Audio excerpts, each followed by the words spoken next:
Welcome to the Power in Motion podcast, the show for women who want to develop a kinder relationship with their body so you can feel healthy, happy, and confident without restricting food, doing torturous exercise, or constantly worrying about the number on the scale. I'm your host, Kim Hagel, size-inclusive fitness specialist and certified non-diet health and life coach specializing in body image. This podcast is here to provide weight-neutral, health at every size aligned information and coaching on sustainable habits and mindset shifts so you can feel your very best in the body you have right now. Let's lace up our runners and go for a walk while we chat. Hey friends, welcome back. This is part 4 in our 5-part series all about befriending your body. And we've been talking for the last several weeks about how to nurture a relationship with yourself that is kind, respectful, and compassionate, no matter what you think about what your body looks like. That even if you don't like how your body looks, you're still worthy of kindness and respect, and you can speak to yourself and treat yourself with the same kindness and respect that you extend to your best friend or loved ones. The whole idea of this being that your appearance isn't a prerequisite to deserving love, pleasure, food, joy, or anything. So let's recap what we've talked about so far. Back on episode 108, we discussed exactly what befriending your body even looks like. From a practical perspective, what it means to treat yourself with kindness and respect. Things like eating enough food, eating food that you enjoy, moving your body in ways that feel good, dressing in clothes that feel comfortable and you feel good in, and stopping self-criticism when you notice it and stopping making apologies and excuses for your body.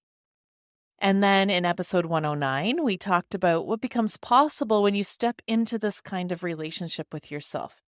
I shared some real-life examples from folks that I've worked with, highlighting how getting to a place of full self-acceptance has not only transformed their relationship with food, movement, and body, but how that spilled out into their whole life, into ways that they never even imagined when they started the work, where they feel more relaxed in their parenting, they have more confidence at work, they set boundaries and stick to them, they feel more connected and vulnerable in their relationships. They feel more relaxed in general and not as perfectionistic and people-pleasing. And they trust that they're on the right track with their health without worrying about their weight.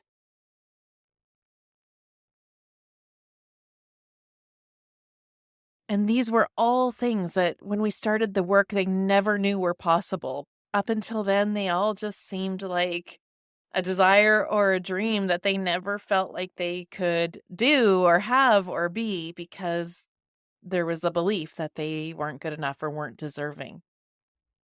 And then you got to hear one of these stories from a real life client of mine in episode 110. Debbie shared how transforming her relationship with her body allowed her to enjoy a beach vacation this year and wear a bathing suit without any anxiety or fear. And it wasn't even like she had to psych herself up to do this. In fact, it didn't even really dawn on her until partway through the day that she was out there on the beach in a bathing suit and that she was actually doing that and feeling completely neutral.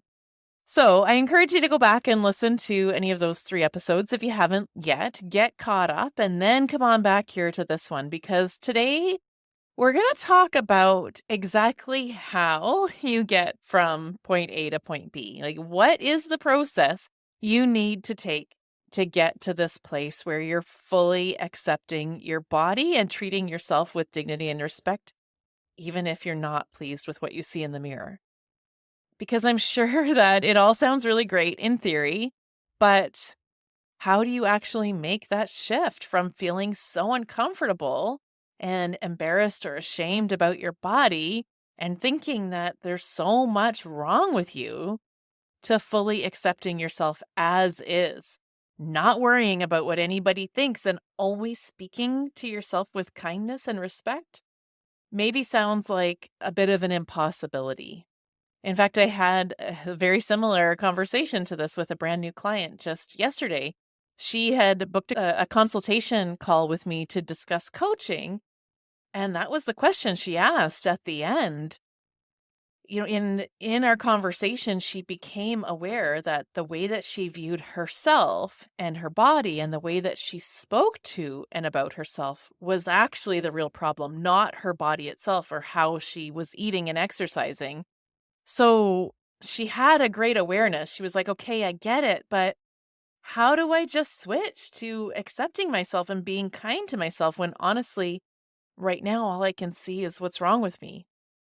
So I kind of want to use this conversation as an example and share a little bit about what came out of it while fully protecting this person's identity, because I think that using real life examples can help us understand concepts that seem new and abstract. And this example, I think, highlights really well how what presents on the surface as a struggle with food, exercise, and our body image is really a symptom of something much deeper.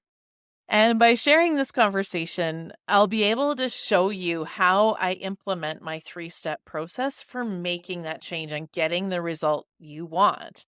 I'll share with you the exact steps that I take my clients through, or the steps that you can choose to take yourself through to move from where you are now to where you want to go. Okay, so let's get started. We'll backtrack a little bit and I'll provide a bit of context as to why this client first booked a conversation. Like so many of the people that I speak to, she was feeling dissatisfied with her body. Her body had changed after having children. As she said, it's the heaviest she's ever been. Now, she had lost weight at other times, and she knew that this was not the solution that was going to help her, that was going to make her feel better. Because, one, she had been unable to keep the weight off, just like 95% of people who lose weight. And also, when she was smaller, she still felt the same insecurities and had all of this anxiety. I mean, we've talked about this before, right? She hated having to micromanage food and plan her life around her workouts, constantly worried about putting the weight back on. We know this story. That was my story and my personal journey. I'm sure you can relate to.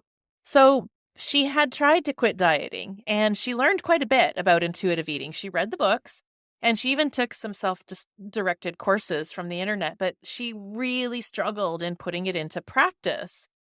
And she found that she was still eating emotionally lots of times, eating past fullness, and eating foods that really didn't make her feel very good, not exercising at all, and was just feeling really unhappy with her choices and like she was headed down a very unhealthy path.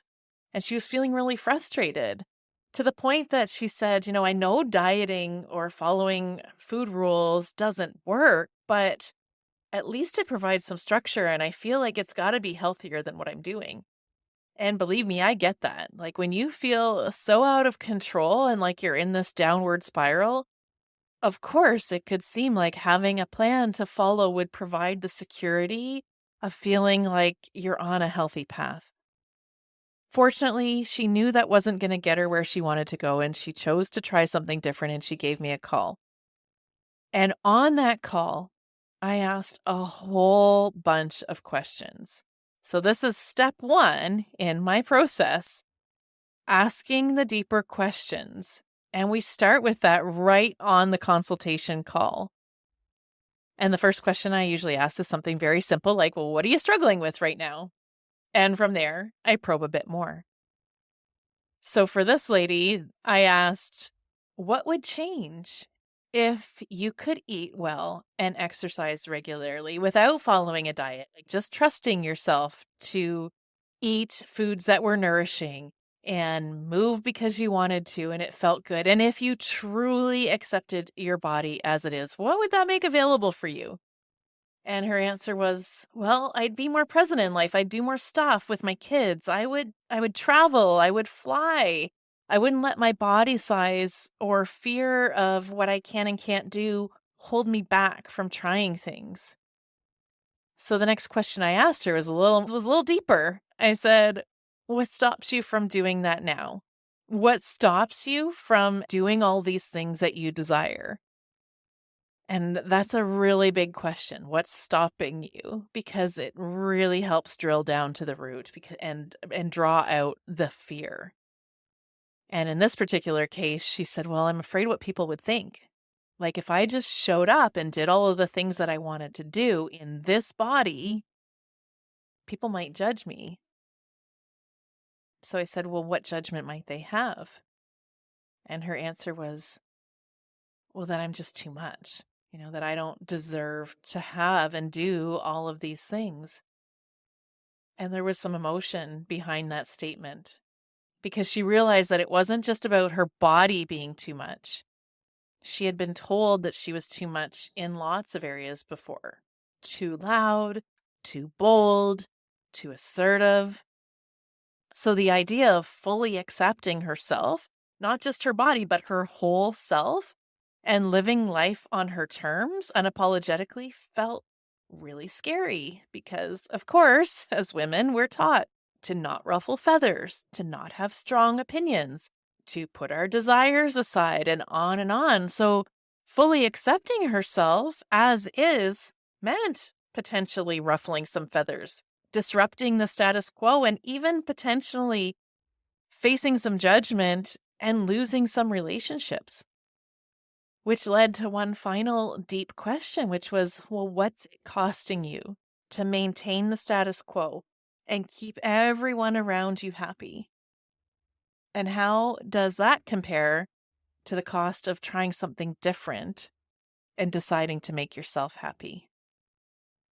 So obviously she decided to go ahead and begin coaching. So you can deduce what she decided from that question.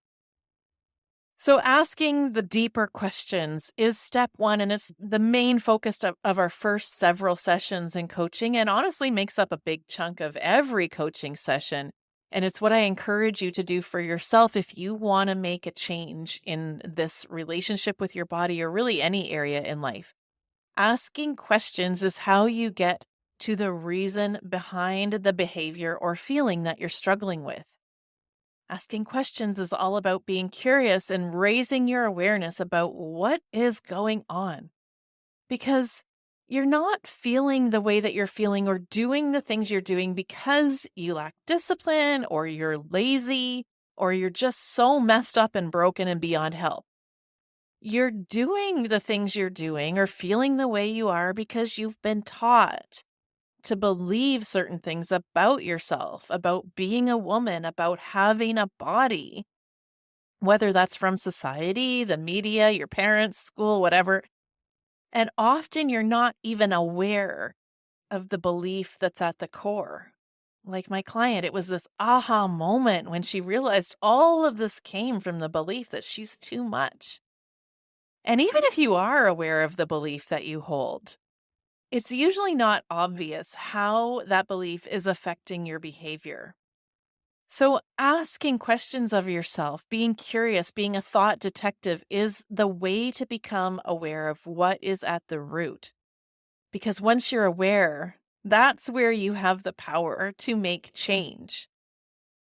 Like this particular client, instead of now white knuckling herself to just stick to a healthy eating plan and an exercise regime, fighting against herself all the way, knowing that it probably won't work anyway, and then feeling like a failure and perpetuating the belief that she's not worthy of having a healthy, happy life, we're going to work instead on creating a new set of beliefs about herself. Which leads me into step two. Step two of this three-part process of making change is attunement and authorization. It's the process that I guide my clients through to start believing something different. And you can't begin that process unless you're aware of what it is you believe in the first place.